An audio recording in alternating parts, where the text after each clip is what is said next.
What's up mga ka-conference ko dyan? IDGC is back. Gikan ta og mambaling ani ato ipakita mga ka-DJ ug unsa na ang South Road Properties, unsay mga nagtatayo ang mga building sa area.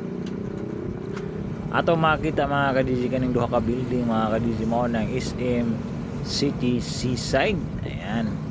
Mao ni ang usa sa mga pinakadakong mall diri sa Cebu. Katong wala pa naka-subscribe sa atong YouTube channel, don't forget to subscribe para updated ka sa mga umaabot na akong video.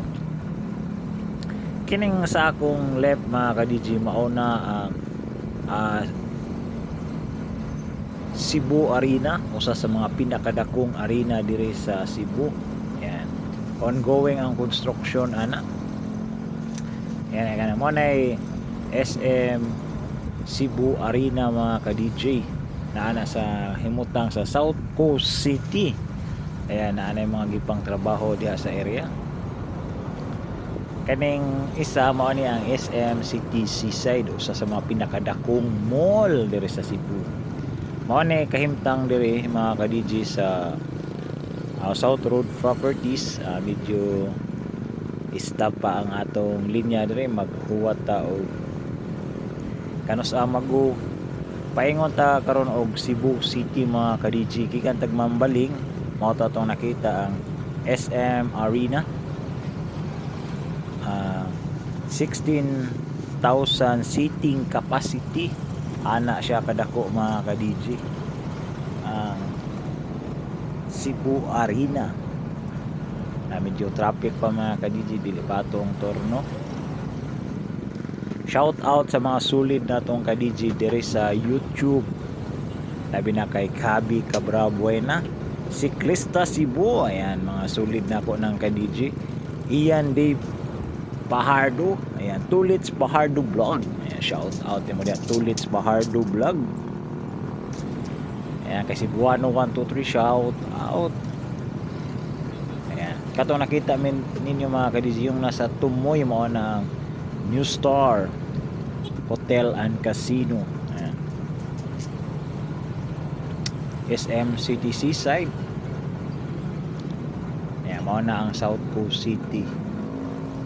South Coast City. Ayan, mga siguro mga 2 years daghana ng mga magsusulputang mga nindot nga building diya sa area na diya. Ayan, mao ni kasamtangan diri mga ka-DJ. Shout out, comment na mo mga ka-DJ aron ma-shout out mo na ako sa sunod na akong vlog. Kay Kabi Carabuena, shout out sa mga solid na tong ka-DJ. And Rodi Babatido, shout out. Yan, huwat-huwat pa ta diri mga ka-DJ kay modyo traffic pa, huwat-huwat ta. Pakitaan nasab ninyo mga ka-DJ ang C-Silex paingon ta dito.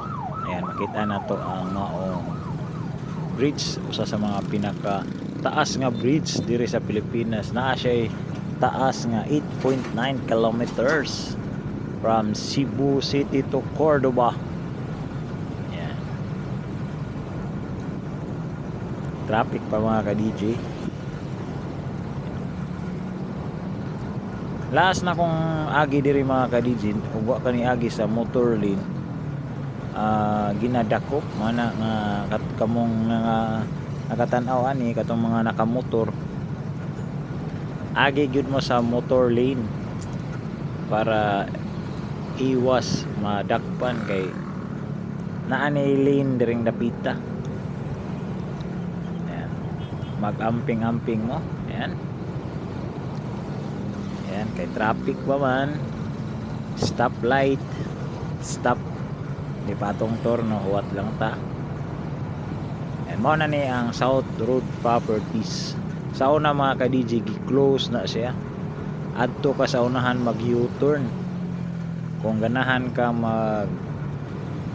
bughikan ka sa Cordoba, ato pagkaunahan sa Amalfi. Ayan, murag kita na ni mga ka-DJ. Ayan, atong botang background music. Let's go!